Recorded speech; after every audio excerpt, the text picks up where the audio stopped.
नमस्कार, मैं धनंजय कुमार द नागरिक में आपका स्वागत है।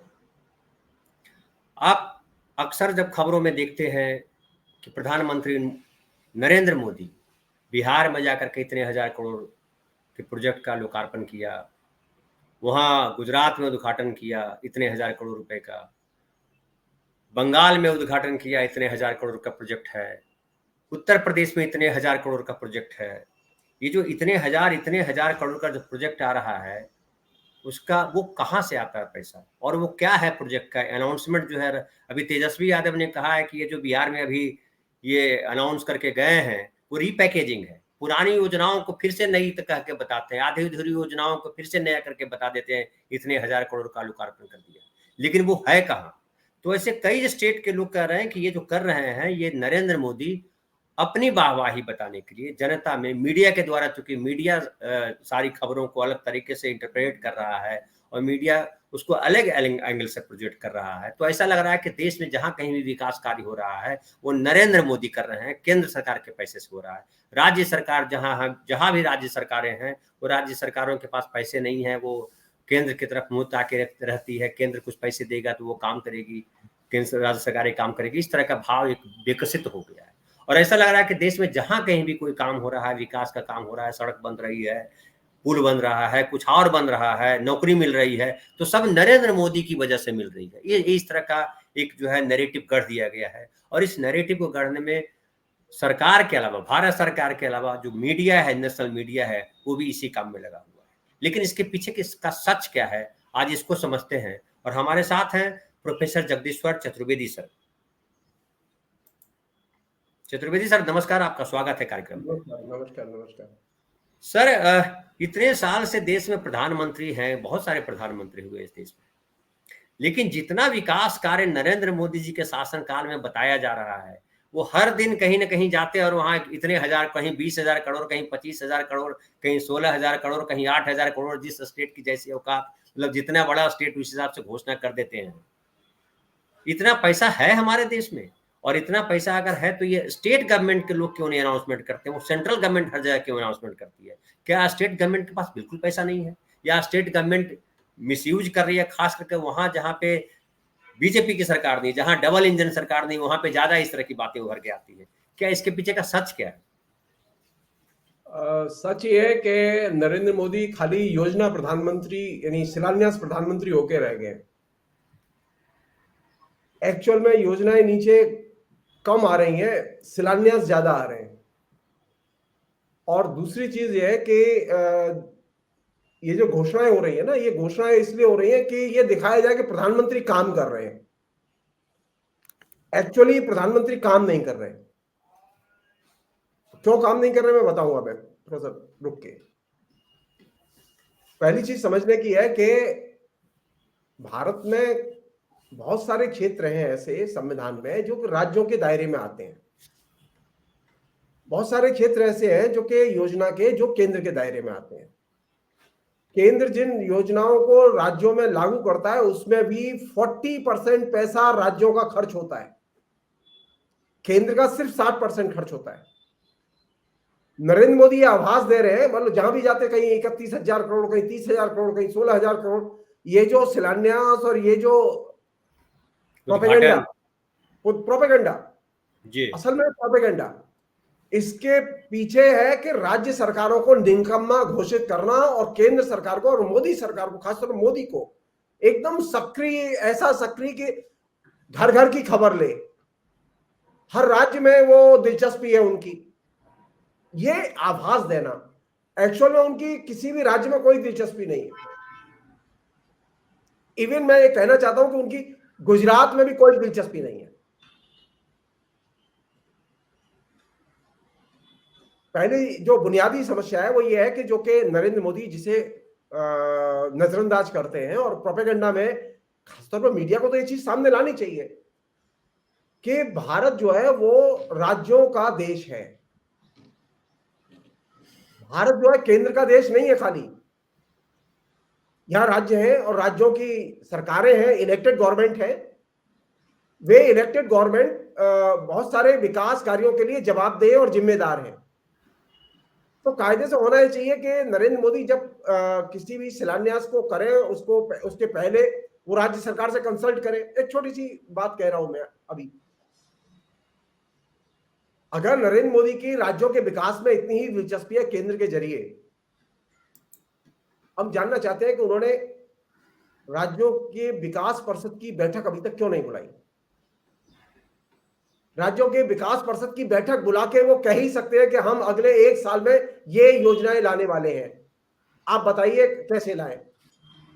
ये कौन सा तरीका हुआ कि एक कुछ ब्यूरोक्रेट 75-70 ब्यूरोक्रेट जिसका के राहुल गांधी बार बार जिक्र करते हैं, वो पीएमओ में बैठे हैं, वो प्लानिंग बनाते हैं और वो पूरे देश में इंप्लीमेंट करने के लिए भेज दी जाती है। और भेजी नहीं जाती है, प्रधानमंत्री उन्हें लेके जाते हैं। ये जो मॉडल है ये है आर्थिक तानाशाही का मॉडल। ये हमारे फेडरल स्ट्रक्चर का और लोकतंत्र का एकदम विरोधी मॉडल है। इसका जो हमारे यहाँ जो अब तक की जो 75 साल के जो कन्वेंशन रहे हैं, संवैधानिक प्रावधान रहे हैं, उनके साथ में कोई संबंध नहीं है। नरेंद्र मोदी इस पूरे कार्यकलाप के बीच में जो काम कर रहे हैं वो ये कर रहे हैं कि वे लगातार संविधान और संवैधानिक संस्थाओं की भूमिका की अनदेखी कर रहे हैं, उन्हें बाईपास कर रहे हैं।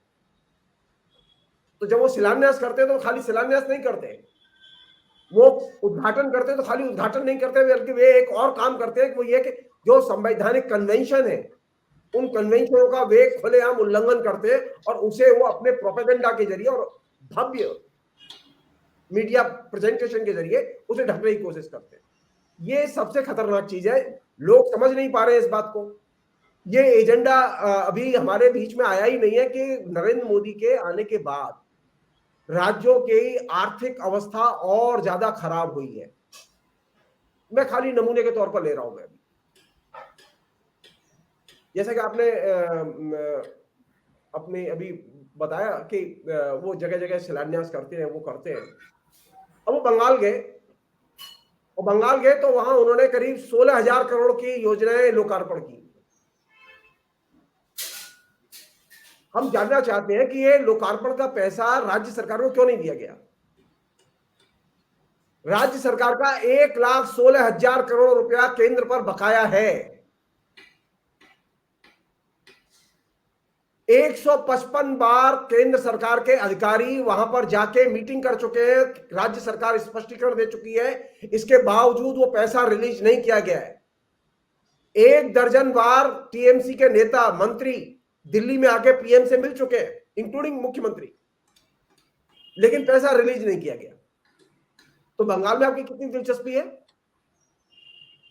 छोटी सी चीज बता रहा हूं उदाहरण के तौर पर, जिससे कि इस पूरे के पूरे फसाड को और इस प्रोपेगेंडा के ढांचे को समझने की कोशिश करें हम लोग। वो ये कि जैसे एक पीएम आवास योजना है गरीबों के लिए, नरेंद्र मोदी बहुत घोषणा करते हैं जगह जगह उसकी पीएम आवास योजना की कि हम इतने, अभी उन्होंने पिछले दिनों कहा ना हम इतने करोड़ लोगों को घर देंगे। सर उसमें तो और क्लासिक हो गया कि एक दिन पहले निर्मला सीतारमण जी ने कहा कि 3 करोड़ पक्के मकान तैयार हैं देने के लिए, और ये कह रहे हैं दूसरे दिन 4 करोड़, एक दिन में 1 करोड़ बढ़ा दिया। अरे वो अभी तो चुनाव तक जाते जाते तो 60 करोड़ कर देंगे। वो उन्हें गिनती करनी नहीं है, उन्हें खाली बोलना है और मीडिया को तहकीकात नहीं करनी है, मीडिया को खाली प्रचार करना है। बंगाल में पीएम आवास योजना के लिए जो राशि घर स्वीकृत किए गए, 11 लाख से ऊपर घर स्वीकृत किए गए जो पीएम आवास योजना के लिए घर बनेंगे, उस आवास के निर्माण के लिए केंद्र के हिस्से का पैसा आज तक जारी नहीं किया गया, 1 फूटी कौड़ी जारी नहीं की गई। राज्य सरकार का पैसा लगवा दिया। नरेंद्र मोदी को गरीबों की बहुत चिंता है। 7,000 करोड़ रुपया राशन का अभी तक रिलीज नहीं किया गया। राशन बट रहा है वहां किंतु बंगाल में, लेकिन केंद्र के हिस्से में 7,000 करोड़ रुपया आता है जो कि उन्हें रिलीज करना चाहिए, उन्होंने रिलीज नहीं किया। औरतों की बहुत चिंता है ना नरेंद्र मोदी को। बंगाल में जाके स्त्रियों के प्रति बहुत आंसू बहाए हैं उन्होंने। संदेश खाली को लेकर के 5 स्त्रियों ने अपनी बात रखी। मनरेगा के मजदूरों का पैसा बकाया है केंद्र के ऊपर, और मनरेगा में 50% से अधिक महिलाएं काम करती हैं। आप जितनी जांच चाहे कराइए, जितनी इंक्वायरी बिठाइए, जितने लोगों को गिरफ्तार करना है कीजिए, लेकिन पैसा रिलीज कीजिए। ये कौन सा तरीका हुआ कि हम पैसा रोक लेंगे और पैसा रोक लेंगे और फिर मीडिया का बम्बार्डमेंट करेंगे, कहेंगे ममता खा गई। अरे पैसा रिलीज ही नहीं किया, ममता खा कहां से जाएगी? पैसा पहुंचा ही नहीं है। ये रजिस्टर्ड लोगों का पैसा है, जो कि बाकायदा जिनके हर चीज रजिस्टर्ड है मनरेगा मजदूरों की, उनका 6,900 करोड़ रुपया बकाया है। किसके पास बकाया है? ये दिक्कत यहां पर है कि अब मीडिया ने सवाल खड़े करने बंद कर दिए। लोग सवाल नहीं कर रहे। बंगाल का 1,16,000 करोड़ रुपया आज वो रिलीज कर दे, हम देखते हैं फिर नीचे काम होता है कि नहीं होता है। उनकी चिंता किस में है? उनकी चिंता है लोकल छोटे छोटे इश्यूज में, जिससे कि ममता को घेरा जाए। वे डेवलपमेंट के मसले पर बात नहीं करना चाहते किसी से भी। ये मैं क्यों कह रहा हूं कि ये एक बड़ी समस्या है कि राज्यों की सरकारों को, खासतौर पर उन सरकारों को अपदस्थ करो जो सरकारें विपक्ष के साथ हैं। उन सरकारों को की साख खत्म करो जो विपक्ष के साथ है या इंडिया अलायंस में है, जो पार्टियां। अगर आप इंडिया अलायंस में रहना चाहते हैं तो आपको पैसे नहीं मिलेंगे। आपको याद हो, इस महीने के शुरू में कर्नाटक की पूरी सरकार दिल्ली आई फरवरी महीने में, और उसने दिल्ली में धरना दिया। और धरना इसलिए दिया क्योंकि उनका जो हिस्सा है वो रिलीज नहीं किया जा रहा। ये जो फ्रॉड, जिसे मैं कहूं कि पॉलिटिकल फ्रॉड, प्रोपेगेंडा के जरिए लोगों के जेहन में उतारा जा रहा है कि ये तो कुछ काम नहीं करते, निकम्मे लोग हैं, ये परिवारवाद फैलाए हुए हैं। मैं कह रहा हूं कि ये जो फ्रॉड है ये एकदम एक्सपोज किया जाना चाहिए, क्योंकि नरेंद्र मोदी ये परिवारवाद, भाई भतीजावाद, भ्रष्टाचार, इसकी आड़ में राज्यों के अधिकारों पर खुलेआम और राज्यों के आर्थिक अधिकारों पर खुलेआम हमले बोल रहे हैं। ये सबसे खतरनाक चीज है। हम जानना चाहते हैं कि राज्यों के साथ में जो उनका जो द्वेषपूर्ण रवैया है, वो द्वेषपूर्ण रवैया वो दूर क्यों नहीं करना चाहते? वो राज्यों के मुख्यमंत्रियों को बुला के उनकी बात क्यों नहीं मानना चाहते? क्यों नहीं सुन रहे उनकी बातें? एक अन्य चीज जो जरूरी चीज है वो ये कि अब देखिए, ये जो कि इससे मैं जिस चीज पर हम बात करना चाहते हैं मैं उसी पर कंसंट्रेट करूंगा। मैं सारे देश के राज्यों के साथ में, खाली वे राज्य जो कि बीजेपी शासित हैं उनके साथ तो एक तरह से अच्छा व्यवहार होता है, उनको पैसे खूब रिलीज किए जा रहे हैं। लेकिन केंद्र सरकार जो ओवरऑल जो टैक्स कलेक्शन करती है विभिन्न मदों से, उस टैक्स कलेक्शन का एक हिस्सा जो कि परिभाषित है, बाकायदा केंद्रीय वित्त आयोग ने परिभाषित किया हुआ है कि फाइनेंस कमीशन ने परिभाषित किया हुआ है कि कितना हिस्सा हर साल जाएगा, उसमें कोई घोटाला नहीं किया जा सकता। पिछला जो पार्लियामेंट का सेशन था, उस पार्लियामेंट के सेशन में निर्मला सीतारमण ने यह कहा कि हम फाइनेंस कमीशन की जो रिकमेंडेशन उसके अनुसार पेमेंट दे रहे हैं। सर तो उसमें भी तो कटौती कर दी, पहले 50% था, उसको घटा दिया। वो उसको लागू ही नहीं किया उन्होंने, मैं बहुत साफ कह रहा हूं। वो जो दावा कर रही है वो झूठा दावा है। असल चीज क्या है कि आप जो चीज सबसे ज्यादा चिंता की है वो ये कि ये जो संवैधानिक प्रोविजन है, मेरा कहना यह है कि अगर आपकी पर्सनल हो, कोई चीज आपके हाथ में हो, आपको देनी हो, तो समझ में आई कि आपने मनमानी की, उसमें आपने 2 पैसे कर्नाटक वालों को कम दिए और योगी को ज्यादा दिए क्योंकि योगी आपकी डबल इंजन सरकार का हिस्सा है।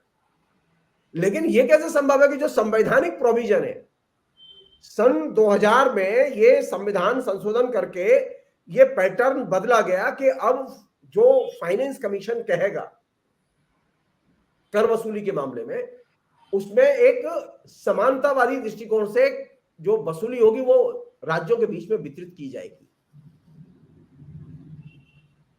केंद्र में कोई भी प्रधानमंत्री हो, किसी भी दल का प्रधानमंत्री हो, किसी भी दल की सरकार हो, केंद्र को जब तक ये संवैधानिक प्रोविजन उपलब्ध है और लागू है, इसके उल्लंघन की किसी को अनुमति नहीं है।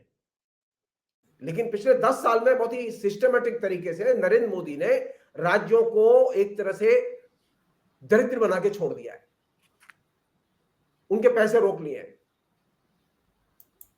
और तरह तरह से उनके ऊपर हमले कर रहे हैं, उनके खिलाफ में उनका चरित्र हनन कर रहे हैं, उनकी सरकारों को की साख खत्म करने की कोशिश कर रहे हैं, लेकिन बात बन नहीं रही है इनके लिए। दूसरी चीज जो नरेंद्र मोदी ने जो की है, जो कि बहुत ही चिंता की चीज है, वो ये कि पहले ये था कि सिर्फ इनकम टैक्स और एक्साइज ड्यूटी ये राज्यों के साथ में इनसे जो वसूली आती थी वह राज्यों के साथ में साझा की जाती थी।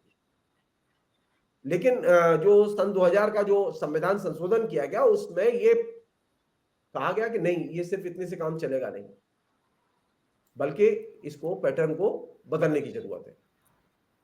और जो टोटल कनेक्शन होगा, जो तमाम किस्म के सेज होते हैं ना, स्पेशल ड्यूटी टैक्स, सेज, ये तमाम किस्म के जो टैक्स होते हैं, इन सेज वगैरह के टैक्स को भी मिला के आप जो पैसा आएगा उसको बांटेंगे। तो इन्होंने क्या किया कि ये अचानक जीएसटी लिया है, और जीएसटी लिया है तो उसमें बहुत सारे सेज के जो पैसे इन्होंने शामिल कर दिए, और जीएसटी लाने के बाद में फिर एक नए सेज लगा दिए।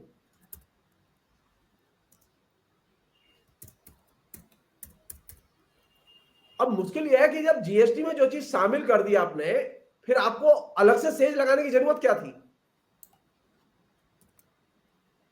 मजेदार बात बता रहा हूं आपको कि जो कॉन्स्टिट्यूशनल प्रोविजन है वो ये है कि जो जीएसटी में शामिल है उसे तो डिस्ट्रीब्यूट करेंगे, लेकिन जीएसटी के बाहर जो सेज है या स्पेशल टैक्स है जो लगाए हैं, उनको वो केंद्र शेयर करने के लिए बाध्य नहीं है, वो सिर्फ केंद्र का होगा। और इसके चलते इन्होंने एक बड़े पैमाने पर रकम वसूली की है लोगों से पूरे देश में, और राज्यों को वंचित किया है। मसलन मैं आपको एक छोटा सा उदाहरण दे रहा हूं, प्रोफेसरों से एजुकेशन का सेज लिया जाता है, और उसमें हर महीने हमारे जैसे लोग वो 5-6 हजार रुपए हर महीने देते हैं। हर महीने देते हैं, हमारा कोई बच्चा पढ़ता नहीं है, हमें कोई एक फूटी कौड़ी नहीं मिलती उससे, हमें कोई एक पेन भी नहीं देती सरकार, लेकिन हम शिक्षा के लिए अतिरिक्त टैक्स देते हैं। आप समझ रहे मेरी बात? अब ये जो है, अब ये किसके खाते में जा रहा है? ये सीधे केंद्र के खाते में जा रहा है, ये बटेगा नहीं राज्यों के पास। एक और चीज की है नरेंद्र मोदी ने, बहुत ही खतरनाक चीज की है। नरेंद्र मोदी ने क्या किया कि जो सेज में, जो जीएसटी में चला गया वो तो चला गया, वो तो जानते थे कि ये जीएसटी वालों को बांटना पड़ेगा। तो नरेंद्र मोदी में आने के बाद में 2021-22 से कृषि, इंफ्रास्ट्रक्चर और डेवलपमेंट, ये 3 सेज के नए कैटेगरीज बना के पैसा वसूलना शुरू कर दी। जैसे आप एयरपोर्ट पे जाते हैं ना जी, आप एयरपोर्ट गए, आपने टिकट काटी, आप जस्ट एयरपोर्ट पर चल के गए हैं खाली, उसी आपने डेवलपमेंट टैक्स वसूल कर दिया। 1200 चलने में शायद नहीं है, गाड़ी लेके जाने में टैक्स है। नहीं, आप अंदर एंट्री की और आपका पैसा लगा। मतलब एयरपोर्ट के अंदर जी, एंट्री की और पैसा लगा। आपके वो टिकट में लिखा रहता है, आपने ध्यान नहीं दिया। अच्छा, डेवलपमेंट टैक्स, ये जो अजीब बीमारी है डेवलपमेंट टैक्स। अच्छा, आप टैक्स हमसे ले रहे हैं और एयरपोर्ट अदानी को सौंप रहे हैं। भाई खेल है, यही तो खेल है सर। देखिए पैसा हम दे रहे हैं, मुझे वहां पर फ्री में पानी भी पीने को नहीं मिलेगा ठीक से, मुझे एक चाय भी नहीं मिलेगी। मैं 1000-1200 रुपए देके एयरपोर्ट में एंटर करूंगा, मेरे लिए एक कप चाय भी नहीं है उपलब्ध। कमाल है। नहीं, ये जो 3 नए एरिया, नरेंद्र मोदी बहुत ही मतलब कुछ मामले में व्यापारी हैं, तो वो जनता से वसूलना जानते हैं। जनता को समझना चाहिए कि जनता के ऊपर टैक्स का बोझ नरेंद्र मोदी के आने के बाद बढ़ा है, घटा नहीं है। ये जो बार बार कह रहे हैं ना, मैं जनता की सेवा, ये जनता की सेवा नहीं कर रहे, जनता को टैक्स से लाभ दिया गया है। नहीं, हमने इसलिए प्रधानमंत्री नहीं बनाया था कि जनता को टैक्स से लाभ दिया जाए, राज्यों को उनके कर वसूली के अधिकार से जो धन आए उससे वंचित कर दिया जाए। हमने नरेंद्र मोदी को इसलिए नहीं बनाया, अगर हमने राज्य सरकार चुनी है तो हमने इसलिए चुनी है कि राज्य सरकार काम करे। लेकिन राज्य सरकार काम कहां से करेगी? केंद्र सरकार ने जो आर्थिक नीति का जो मॉडल एडॉप्ट किया है उसमें राज्य सरकारों के पास पैसा ही नहीं जा रहा, तो राज्य सरकार काम कहां से करेंगी? तो राज्य सरकारों को भिखारी की तरह दरवाजे पर खड़ा रखो, दबाव में रखो। कैसे दबाव में रखोगे? मैं दाता हूं और तुम भिखारी हो, मैं संरक्षक हूं तुम्हारा। वो एक भजन है सर, दाता एक राम भिखारी सारी दुनिया। आज सुना है के आपने? अखबार में, आज के इंडियन एक्सप्रेस में एक बहुत मजेदार विज्ञापन है। मैं आपको एक बहुत ही दिलचस्प चीज दिखा दूं। बहुत ही दिलचस्प विज्ञापन है और कायदे से सभी लोगों को उस विज्ञापन को पढ़ के समझना चाहिए कि देश कहां ले जा रहे हैं अब ये लोग। वो विज्ञापन ये है कि ये जो नए जो मुख्यमंत्री बने ना झारखंड में, विष्णु चंपई सोरेन। नहीं, विष्णु नाम का कोई प्राणी नहीं, चंपई सोरेन है झारखंड के मुख्यमंत्री। रुको एक सेकंड, अभी दिखाता हूं। बहुत ही शानदार विज्ञापन है और डिस्टर्बिंग विज्ञापन है। उसमें क्या है कि वो विज्ञापन, ये पेट का पैटर्न ही यही है उसके का कि ये जो मोदी की गारंटी और विष्णु का सुशासन। अच्छा, मोदी की गारंटी और विष्णु का सुशासन, ये शीर्षक से ये रही। ये इंडियन एक्सप्रेस के फ्रंट पेज पे विज्ञापन है। थोड़ा सीधा करिए सर। हाँ, मोदी की गारंटी, विष्णु का सुशासन। वो विष्णु मतलब भगवान विष्णु का जिक्र होगा, विष्णु तो यहाँ है नहीं। भगवान विष्णु का नहीं, ये विष्णु देव साय, ये छत्तीसगढ़ के मुख्यमंत्री हैं। छत्तीसगढ़ के? हाँ, छत्तीसगढ़ सही है, हमें लगा झारखंड आप कह रहे थे इसलिए। नहीं, छत्तीसगढ़ के। हाँ, छत्तीसगढ़ के मुख्यमंत्री, ठीक है, सही है। देखिए किस तरह से मैनिपुलेट करते हैं। आप खाली इसकी पहली लाइन जस्ट पढ़िए ध्यान से। मोदी की गारंटी और विष्णु का सुशासन। जी, यानी प्रधानमंत्री और मुख्यमंत्री में भेद। तुम प्रधानमंत्री के मातहत हो। ये जो भाव है, ये हमारे बिल्कुल कॉन्स्टिट्यूशन के समानतावादी दृष्टिकोण का निषेध है। अगर गारंटी है तो मुख्यमंत्री और प्रधानमंत्री दोनों की गारंटी है, दोनों बराबर है। ये कैसे संभव है कि तू तो भाई काम कर, गारंटी तो मैं दूंगा, मैं आदेश तो मैं दूंगा।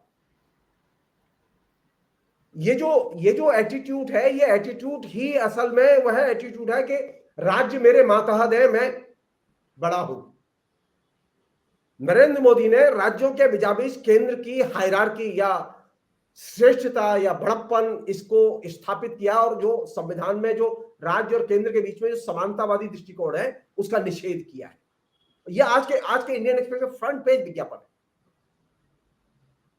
तो चिंता की चीज कौन सी है? चिंता की चीज यह है कि राज्य और केंद्र के संबंध बराबरी के संबंध है, वे भेदभाव के और हायरार्की के संबंध नहीं है। संविधान में हायरार्की नहीं है, चाहे छोटा सा राज्य हो, वो नागालैंड जैसा, मिजोरम जैसा, मणिपुर जैसा, और चाहे वो उत्तर प्रदेश हो और चाहे वो दिल्ली की सरकार हो। इनके मुख्यमंत्री और प्रधानमंत्री सब बराबर हैं, इनमें कोई भेद नहीं है, छोटे बड़े का कोई भेद नहीं है। आप आज इससे पहले, नरेंद्र मोदी के आने के पहले, आप किसी भी प्रधानमंत्री के विज्ञापन उठाइए। मैंने 30 साल मीडिया पढ़ाया है और मैंने विज्ञापन पर मैंने थोक के हिसाब से काम किया है। हिंदी में मेरी ही विज्ञापन पर केंद्रित किताबें हैं, मैं उसकी भाषा समझता हूं। मैं जो चीज आपसे शेयर करना चाहता हूं, आपके पाठकों दर्शकों से शेयर करना चाहता हूं, वो ये कि नरेंद्र मोदी ने जो मॉडल एडॉप्ट किया है वह लोकतंत्र और संविधान के जो में प्रस्तावित जो संरचना है उसका एकदम निषेध करता है। जी। एक अन्य चीज है जो बहुत ही दिलचस्प चीज है जो कि इसमें उठ के आई है, वो ये कि जो मैंने अभी आपसे कहा कि नरेंद्र मोदी ने क्या किया कि 2020-21 में सेज और सरचार्ज के नाम पर 21-22 में कृषि इंफ्रास्ट्रक्चर और डेवलपमेंट, इन 3 क्षेत्रों पर नए जो है सेज लगाए। 2017-18 से उन्होंने शिक्षा और हेल्थ पर से जोड़ दिया था। अब सोचिए, अब हेल्थ, शिक्षा, कृषि, इंफ्रास्ट्रक्चर और डेवलपमेंट, अब 5 चीज हो गई। आपकी जानकारी के लिए बता दूं, इन 5 चीजों पर किसी न किसी रूप में हमारे जैसे लोग पैसा देते हैं। बदले में हमें क्या मिलता है? कुछ नहीं। कोरोना के पीरियड में भी आप जान लीजिए, मेरे घर से भारत सरकार को 1.25 लाख रुपए से महीने से अधिक का इनकम टैक्स जाता है, बाकायदा व्हाइट मनी, परिश्रम का पैसा। और मुझे आज तक एक क्रोशिन की दवा नहीं मिली। मैं हेल्थ टैक्स भी देता हूं, सेज। मुझे कोरोना का फ्री का इंजेक्शन नहीं मिला, पैसे देके लगवाना पड़ा मुझे। ये मैं क्यों कह रहा हूं कि ये जो वसूली है एजुकेशन के नाम पर, हेल्थ के नाम पर, इंफ्रास्ट्रक्चर के नाम पर, एग्रीकल्चर के नाम पर, ये वसूली बड़े पैमाने पर लोगों को पामाल किए हुए। हर आदमी का, एवरेज आदमी का, हर आदमी का, किसी का 5,000, किसी का 3,000, किसी का 7,000 पैसा हर महीने जा रहा है। बदले में सरकार से उसे कुछ नहीं मिल रहा है। और यह पैसा राज्य सरकारों के पास भी नहीं जा रहा है, यह सीधे केंद्र सरकार के पास जा रहा है। और केंद्र सरकार मनमाने ढंग से इस पैसे का दुरुपयोग कर रही है। क्या कर रही है इसकी चर्चा मैं बाद में करूंगा। मैं जो चीज आपसे शेयर करना चाहता हूं, ये मैंने बात क्यों रखी, क्योंकि अधिकतर लोग नहीं जानते कि वो जो पैसा देते हैं वे क्यों देते हैं, क्यों पैसा लिया जाता है। ये सवाल किया जाना चाहिए कि ये जो पैसा लिया जा रहा है, इस पैसे का क्या उपयोग करती है सरकार, बताए वो, लेकिन वो बता के नहीं देती। एक अन्य चीज, बहुत जरूरी चीज, वो ये कि ये जो सेज है और तमाम किस्म के जो सरचार्ज है जो कि लागू किए गए, इनके बारे में जैसे अभी आपने शुरू में ही एक बात कही थी बड़ी मजेदार कि घरों के बारे में, प्रधानमंत्री आवास योजना के बारे में, कि वो कह रहे थे कि 3 करोड़ को 2 करोड़ पे बढ़ के हो गए, 3 करोड़ बढ़ रहे। सेज और सरचार्ज के बारे में भी केंद्र सरकार के लोगों के अंतर विरोधी बयान पार्लियामेंट में दिए गए। एक छोटी सी सूचना मैं आपसे शेयर कर रहा हूं जो कि पिछले दिनों आई है। वो ये कि राज्यसभा में दिसंबर 2022 में एक सवाल पूछा गया कि ये सेज और सरचार्ज के बारे में, तो केंद्र सरकार ने उसके बारे में राज्यसभा में जवाब दिया कि 2019-20 में सेज एवं सरचार्ज से ग्रॉस रेवेन्यू 18.2% कलेक्ट किया गया। आप समझना, तो 18.2% ग्रॉस रेवेन्यू कलेक्ट किया गया। ये राज्यों को नहीं जाएगा, ये सिर्फ केंद्र के पॉकेट में जाएगा। जबकि पहले यह था कि सेज, जो कि 2000 का संवैधानिक प्रोविजन था, उसमें यह था कि जितने भी सेज है और ये जो सरचार्ज है ये सब बटेंगे। लेकिन नरेंद्र मोदी ने अपने शासन में आने के बाद में जो नए सेज बनाए और नए चीजें बनाई, जिनका मैंने अभी जिक्र किया, वे मिला के अब होता है ये 18.2% ग्रॉस रेवेन्यू। 2020-21 में यह बढ़ के हुआ 25% से अधिक ग्रॉस रेवेन्यू। और यह राज्यसभा में उन्होंने बताया। लोकसभा में एक सवाल के जवाब में सरकार ने इसी प्रश्न के संदर्भ में, सेज और सरचार्ज के संदर्भ में, मार्च 2023 में कहा कि सन 2019-20 में हमने ग्रॉस रेवेन्यू सेज और सरचार्ज के जरिए कमाया 15.6% और 2020-21 में कमाया 20.5% और सन 2021-22 में कमाया 18.4%। ये टैक्स वसूली हमने की। अब ये दो तरह के आंकड़े हैं, एक राज्यसभा में दिया गया, एक लोकसभा में दिया गया, और दोनों में कोई मेल नहीं है। अब यार कम से कम पार्लियामेंट में तो बोलते समय अपने मंत्री के बयान पढ़ लिया करो। नरेंद्र मोदी के मंत्री, सब विद्वान लोग हैं सर, मंत्री से लेकर संतरी तक सब विद्वान हैं। यस, नरेंद्र मोदी के मंत्री और खासतौर पर वित्त मंत्री राज्यसभा में जो बोलती हैं और लोकसभा में जो बोलती हैं, दोनों में फर्क होता है। और ये तो ऑन द रिकॉर्ड है। इससे पता चलता है कि सरकार में जो लोग बैठे हुए हैं वो कितने कैजुअल हैं, वो गंभीर नहीं है, वो संसद को लेकर भी गंभीर नहीं है।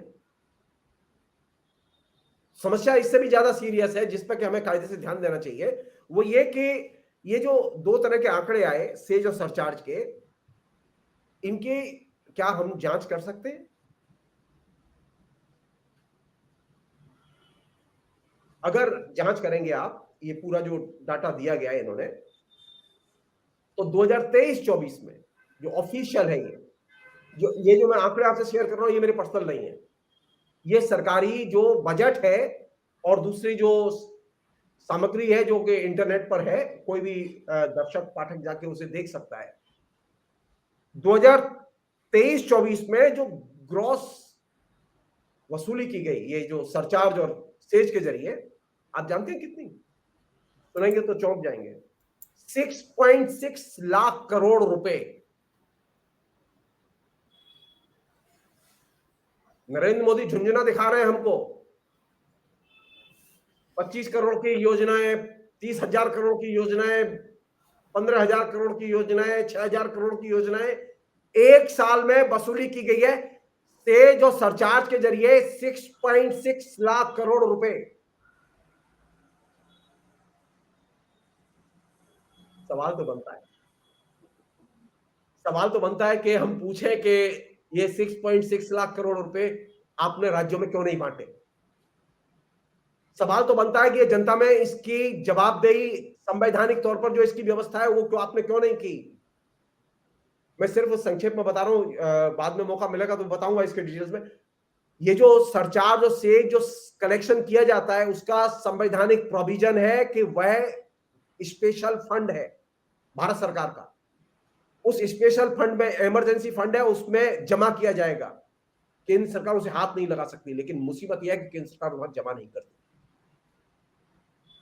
ये जो अभी गुलछर्रे उड़ रहे हैं ना सत्ता में बैठ के, ये गुलछर्रे के लिए पैसा कहां से आ रहा है?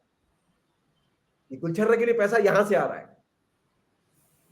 जो आपको सुरक्षित धन में जमा करना चाहिए पैसा, जो सेज और सरचार्ज से वसूली आ रही है, वो आप पूरा पैसा जमा नहीं करते, और इसका डाटा अवेलेबल है। जो चीज है बहुत गंभीर है वो ये कि जनता का पैसा अनअकाउंटेड मनी के तौर पर इस्तेमाल किया जा रहा है। एक अन्य चीज है जो कि ये जो मैंने आपको 6.6 करोड़ रुपीस की जो वसूली बताई, इसमें सेज वाली वसूली शामिल नहीं है। ये कंफ्यूजन न करें हम लोग कि ये इसमें सेज की वसूली शामिल है, इसमें सेज की वसूली शामिल नहीं है। ये जो पैसा है, कायदे से इसे राज्यों को बांटना बेहद जरूरी है। अगर केंद्र उसे संरक्षित धन में नहीं रखता, राज्यों को बांटना इसे बेहद जरूरी, लेकिन केंद्र ने तो राज्यों को बांटा ही नहीं। एक और चीज वो यह कि सन 2024-25 में सेज और सरचार्ज वसूली के जरिए, ये 24-25 जो अभी चल रहा है, ये बजट में कहा गया है, ये बजट में डिटेल्स में पढ़ रहा था तो मतलब दिलचस्प था ये कि करीब 7 लाख करोड़ रुपया वसूली आ जाएगी 25 तक, एक साल में। अब आप सोचिए 7 लाख करोड़ की वसूली आएगी, और नरेंद्र मोदी जाने के पहले क्या कह रहे हैं आपसे? हमने 100 दिन का ब्लूप्रिंट तैयार कर लिया, वहां आ रहे हैं जीत के। क्यों? क्योंकि वो जिसे हम लोग कहते हैं ना ठेठ लैंग्वेज में, हड्डी मुंह लग गई है। तो जब आपकी हड्डी मुंह लग गई है ना, तो वो हड्डी में जो है ना, वो आप अपना ही खून चूसते हैं। हड्डी में तो कुछ मांस होता नहीं है, तो आप अपना ही खून को चूसते हैं। तो अब ये जो टैक्स है, जो सरचार्ज है, ये जो वसूली आ रही है ना, और मोटी वसूली है, ये इस साल वो बढ़ के 7 लाख करोड़ रुपए से ऊपर होगी। एक और चीज है जो कि बहुत ही दिलचस्प है, वो ये कि ये जानकारी के लिए सारे दर्शकों के लिए कि 2009-10 से लेके 2023-24 तक केंद्र सरकार ने सेज और सरचार्ज के जरिए कुल 36.6 लाख करोड़ रुपए एकत्रित किए या जनता से टैक्स के रूप में वसूले। इसमें से 24-25 के वर्ष में वसूले जाने वाला जो पैसा है, जिसकी मैंने अभी चर्चा की आपसे, उसमें जो लोगों का अनुमान है हमारा अनुमान है कि 7 लाख करोड़ के करीब, कुछ लोगों का अनुमान है कि 5 लाख करोड़ के करीब, लेकिन 7 लाख करोड़ रुपया आप उसमें और जोड़ दीजिए, यानी 2023 15 लाख। तक, 23-24 तक 36 लाख करोड़ रुपया टैक्स आया है सेज और इसका, और इसमें 7 लाख करोड़ और जोड़ दीजिए, तो आपके पास में तकरीबन 43 लाख करोड़ रुपया ये केंद्र के पास है पैसा, जो कि राज्यों को बंटना चाहिए, जो राज्यों के पास नहीं पहुंचा। ये जो राज्यों के ऊपर दादागिरी हो रही है ना, क्या गारंटी है मेरी, ये गारंटी नहीं है। ये कहां रहते हैं लोग हिंदुस्तान के राज्यों में रहते हैं।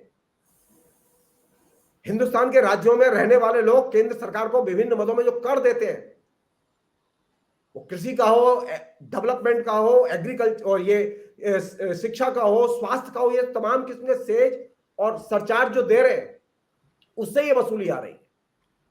सर एक सवाल मैं करता हूं सर आपसे कि इतना लाख करोड़ का बकाया है और जिस तरह से अराजकता है, एक तरह से कहिए आर्थिक अराजकता है ये, या आर्थिक तानाशाही, आपने सही शब्द दिया है, तो जो स्टेट गवर्नमेंट है वो इस पे रिएक्ट क्यों नहीं कर रही, वो उसको मुद्दा बना करके लड़ क्यों नहीं रही? ये नहीं सवाल कर रहे हैं, ऐसा नहीं है।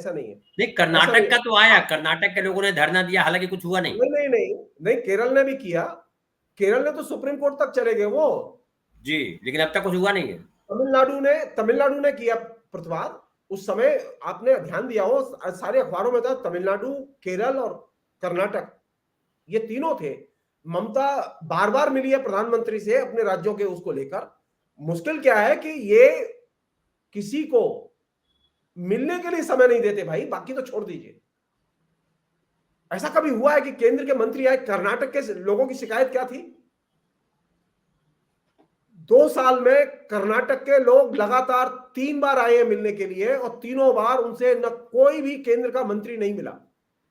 अब सोचिए, डेमोक्रेसी है हिंदुस्तान में, केंद्र की सरकार का कोई मंत्री अपने राज्य के मंत्रियों से, मुख्यमंत्री से मिलने के लिए समय नहीं देता। वो दिल्ली आते हैं, बिना मिले चले जाते हैं। वो राज्य के मंत्री जाके दिल्ली में केंद्रीय मंत्रियों के यहां दस्तक देते हैं कि हमें टाइम दीजिए, हम मिलना चाहते हैं। प्रधानमंत्री यहां दस्तक देते हैं। अभिषेक वगैरह तो धरना देने गए थे, उसमें याद है महुआ मोहित्रा को उठा के ले गए थे किस तरह से पुलिस वाले। ये देखिए, ये एक पैटर्न है जिसको कि कायदे से समझने की जरूरत है। वो पैटर्न ये है कि हम राज्यों से कोई डायलॉग नहीं करेंगे, हम राज्यों को कोई समय नहीं देंगे, राज्यों को कोई पैसा नहीं देंगे। अरे राज्यों को पैसा नहीं देंगे तो राज्य फिर तुम तो राज्यों को एकदम बर्बाद कर दोगे। राज्य बचेंगे कहां से? राज्यों का से ही आमदनी आती है केंद्र के पास, केंद्र की कोई अपनी आमदनी नहीं है। राज्यों से ही संसाधन है राज्यों के पास जिनको केंद्र इस्तेमाल करता है, केंद्र के अपने कोई निजी संसाधन नहीं है। ये गलतफहमी दिमाग से निकाल दें कि हमारे पास में अपने संसाधन है। जो चीज समझने की है वो ये कि केंद्र जो है वो राज्य के साथ में सामान्य सभ्यतापूर्ण आचरण तक नहीं कर रहा। संवैधानिक आचरण तो बहुत दूर की बात है। मुख्यमंत्री आया या कोई मंत्री आया या कोई सांसद आया, हालत आपके ये है कि बीजेपी के सांसदों को प्रधानमंत्री मिलने के लिए समय नहीं देते, बाकी तो छोड़ दीजिए। जो डिक्टेटरशिप है वो कैसी है? मिलने तक में डिक्टेटरशिप है। मिलेगा वही जो प्रधानमंत्री की जिससे मिलने की इच्छा है। अरे प्रधानमंत्री से किसी की भी मिलने की इच्छा हो सकती है, प्रधानमंत्री के पास में समय होना चाहिए। ये कैसे हो सकता है कि प्रधानमंत्री मिले ही नहीं? इलेक्टेड प्रतिनिधियों से नहीं मिलते, मनमाने ढंग से व्यवहार करते हैं। तो दिल्ली में रहेंगे तब ना सर, जगह जगह जाते हैं, झंडे हिला, रेलवे के झंडे हिला रहे हैं, तो वहाँ लहसुन किसान से बात कर रहे हैं, तो वहां पे अभी कहीं और पताका लहरा रहे हैं, तो कहाँ से टाइम मिलेगा सर? या फिर वो विदेश में रहते हैं? नहीं, वो ठीक है, वो विदेश में रहे, वो देश में रहे, वो अपने लोगों से न मिले। नहीं तो मिलेंगे तब ना सर, जब दिल्ली में रहेंगे। दिल्ली में बेचारे रहते ही नहीं। मेरा कहना यह है कि राज्य की जो सरकारें हैं और जो स्ट्रक्चरल फंक्शनिंग है संविधान की और संवैधानिक संस्थाओं की, उसके हिसाब से इंटर स्टेट रिलेशंस को बरकरार रखना, उसके साथ में संवाद करना, उसकी बैठकें करना। अंतरराज्य परिषद की तो बैठक ही नहीं करते वो, जिससे कि तमाम राज्यों की समस्याओं को डिस्कस किया जाए। जब बैठक ही नहीं होगी तो डिस्कस कहां से करेंगे आप? पर्सनली मिलने का टाइम नहीं है। हाँ, पर्सनली वो जाके लोकार्पण करेंगे, शिलान्यास करेंगे, प्रोपेगेंडा करेंगे, लेकिन मैं कह रहा हूं कि आप बंगाल जाइए, आप कर्नाटक जाइए, आप यही कह सकते हैं ना कि हम बंगाल जाएंगे तो हम आपसे मिलेंगे और हम आपकी योजनाओं पर निर्णय लेंगे। हम समझ में आई बात? लेकिन आप जनता से भी नहीं मिलेंगे, आप वहां के मुख्यमंत्री से भी नहीं मिलेंगे, वहां के मंत्री से भी नहीं मिलेंगे, आप सीधे इलेक्शन के मंच पर जाएंगे और लोकार्पण के लिए फीते तक जाएंगे। मतलब फीता बहुत जरूरी है लोकार्पणों का, प्रधानमंत्री का मुख्यमंत्री से मिलना जरूरी नहीं है। मतलब दिक्कत यहां है, कर्नाटक हो, तमिलनाडु हो, सारी जगह एक ही पैटर्न है। मुझे सिर्फ शिलान्यास का फीता चाहिए, मुझे मुख्यमंत्री नहीं चाहिए। मुझे जनता के चुने हुए प्रतिनिधियों की बात नहीं सुननी है, मुझे सीधे अपनी बात सुनानी है और दिल्ली चले जाना है। वन वे ट्रैफिक, मैं जो कह रहा हूं वो सुनो, मैं तुम्हारी नहीं सुनूंगा। मैं जो दे रहा हूं वो लो, मैं तुम जो मांग रहे हो मैं नहीं दूंगा, जो तुम्हारा हक है वो मैं नहीं दूंगा। मैं जो इच्छा होगी वो दूंगा। ये जो एटीट्यूड है ये एक तरह से डिक्टेटर एटीट्यूड है, ये लोकतांत्रिक एटीट्यूड नहीं है। ये समझना चाहिए कि आप एक लोकतांत्रिक सरकार के प्रधानमंत्री हैं जिसका कि काम करने का तरीका पहले से परिभाषित है। जैसे पहले जितने भी प्रधानमंत्री हुए हैं इंक्लूडिंग अटल बिहारी वाजपेयी, कभी किसी के साथ में यह नहीं हुआ कि अगर कोई मिलना चाहता है तो लोग नहीं मिलते थे। कोई भी मिल सकता था, वो जाते थे, दूसरे राज्य में भी जाते थे जहां उनकी सरकार नहीं है, वो जाते थे, वहां लोग मिलते थे, बैठते थे, बातें करते थे, बहुत सारी चीजें वर्कआउट होती थी, सॉर्ट आउट होती थी। लेकिन अब कोई चीज सॉर्ट आउट नहीं होती। दिक्कत यहां हो गई है कि न तो प्रधानमंत्री के कार्यालय में सॉर्ट आउट होती है, न वो राज्य सरकार के दफ्तर में बैठ के सॉर्ट आउट होती है। हाँ, सिर्फ एक जगह सॉर्ट आउट होती है, जब तुम सरेंडर कर दो, प्रधानमंत्री की हाँ में हाँ मिलाओ, तो सॉर्ट आउट होगी। अन्यथा सारी फाइलों पर एकदम धूल जमी रहेगी। ये जो एटीट्यूड है, ये एटीट्यूड डेमोक्रेटिक एटीट्यूड नहीं है, एकदम नहीं है। सर, तो इसको क्या ये कहा जा सकता है कि ये राज्य सरकारों के लिए आर्थिक नाकेबंदी है एक तरह से? बिल्कुल है। ये आर्थिक नाकेबंदी ही नहीं है, बल्कि राज्यों के आर्थिक अधिकार का हनन है। ये राज्य की जनता का उत्पीड़न है। ये उत्पीड़न इसलिए है क्योंकि आपका जनता से कोई प्रेम नहीं है। मैं ये कहना चाहता हूं, जिसका जनता से प्रेम होगा केंद्र के प्रधानमंत्री का, वह जनता से लिया हुआ धन जनता को वापस देगा। नरेंद्र मोदी का जनता से कोई प्रेम नहीं है, इसका ये प्रमाण है। ये जो तमाम किस्म की, जो मैंने आपको बताया कि करीब 43 लाख करोड़ रुपए की जो सेज और सरचार्ज की वसूली जो कि राज्यों के बीच में बांटी जानी चाहिए थी, उसमें से एक पैसा नहीं बांटा गया। ये पता चलता है कि किस तरह से राज्यों की जनता इन दोनों के प्रति, केंद्र में जो बैठे हुए लोग हैं, वे भेदभावपूर्ण रवैया अपनाए हुए हैं। एक अन्य चीज और बहुत ही मजेदार चीज बता रहा हूं मैं आपको।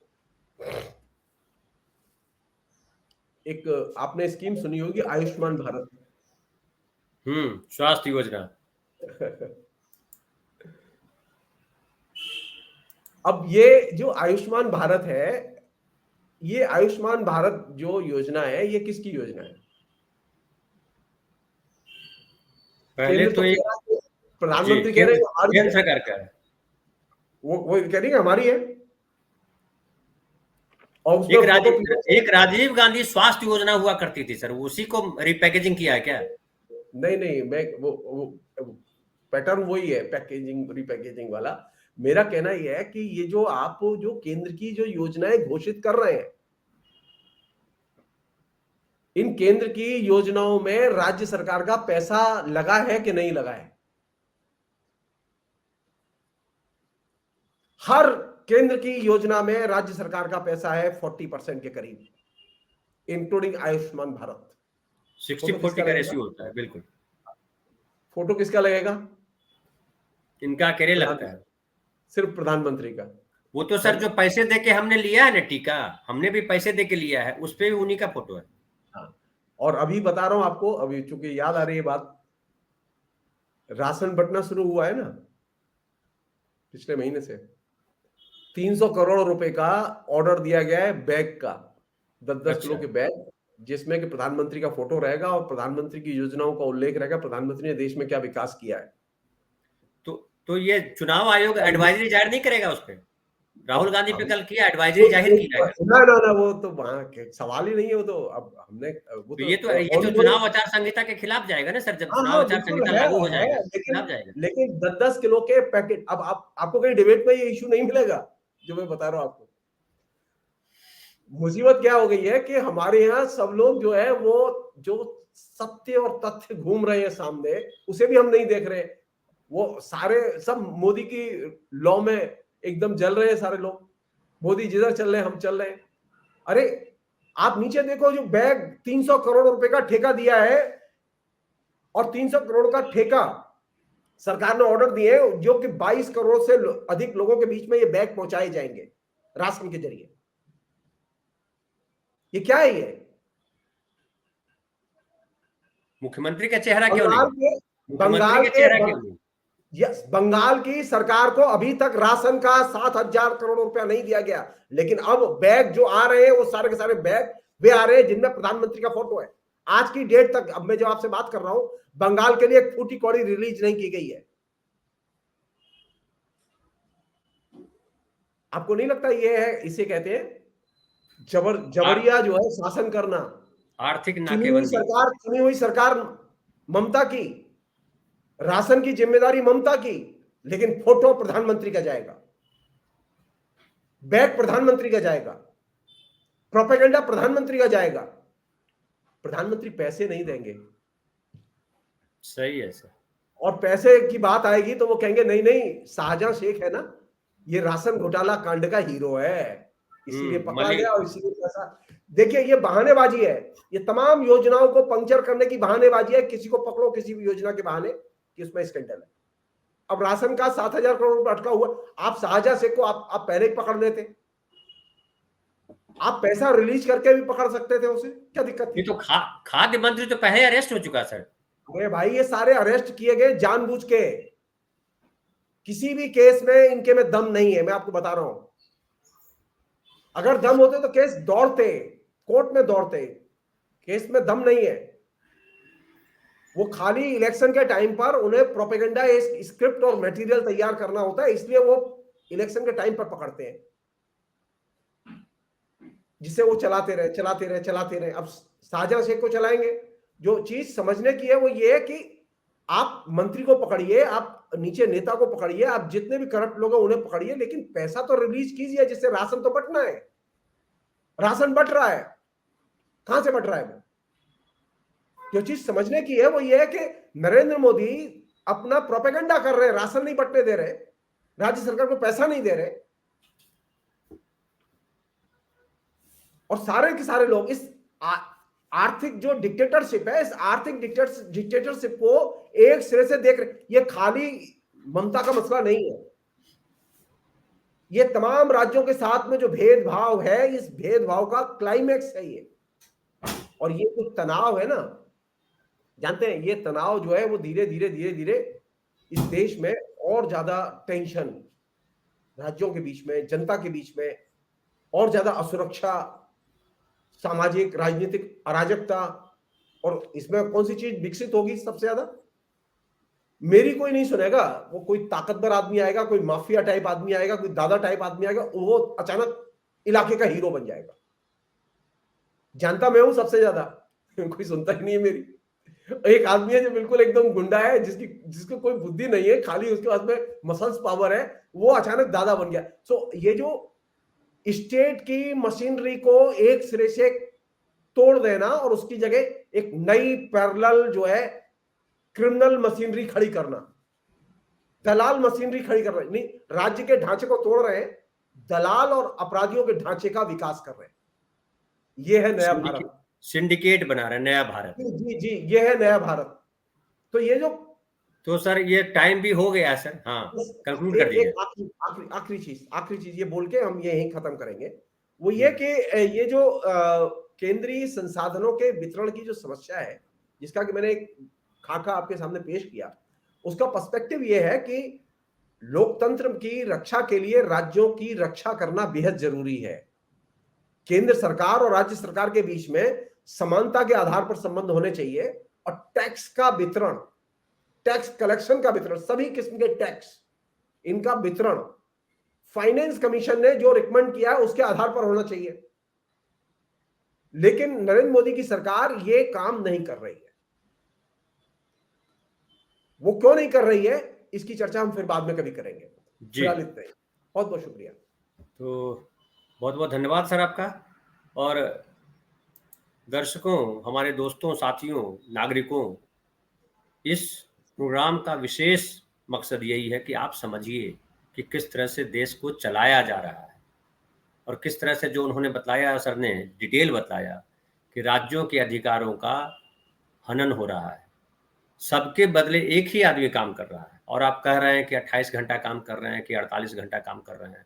घंटे तो 24 होते हैं, तो 18 घंटा काम करेगा, 6 घंटा आदमी खाना पीना, सोना, बैठना, उठना, नित्य क्रियाएं, जो प्राकृतिक विपदाएं हैं वो सब निपटना। लेकिन हर जगह वही दिखाई पड़ते हैं। वो क्यों दिखाई पड़ते हैं, आपको समझ में आया होगा। तो ये है हमारा नया लोकतंत्र, नया भारत। आपको ये एपिसोड कैसा लगा आप ज़रूर बतलाएं, और अच्छा लगता है तो अपने मित्रों परिचितों के साथ शेयर करें, और हो सके तो चैनल को सब्सक्राइब करें, ज्वाइन करें। बहुत बहुत धन्यवाद।